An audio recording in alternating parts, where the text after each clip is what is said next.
ಹಾಡು ಹಗಲೇ ಅಕ್ರಮ ಮರಳು ದಂಧೆ ಕಣ್ಮುಚ್ಚಿ ಕುಳಿತ ಅಧಿಕಾರಿಗಳು.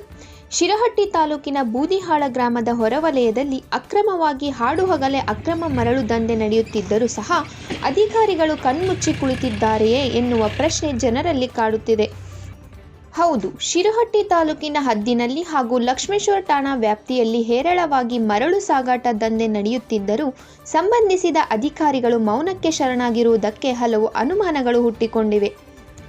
ಇನ್ನೊಂದು ವಿಶೇಷವೆಂದರೆ ಟ್ರ್ಯಾಕ್ಟರ್, ಇತರೆ ವಾಹನಗಳಿಗೆ ಹಾಗೂ ಜೆಸಿಬಿ ವಾಹನಕ್ಕೆ ನಂಬರ್ ಪ್ಲೇಟ್ ಇಲ್ಲದಿರುವುದು ಕಂಡುಬಂದಿತು.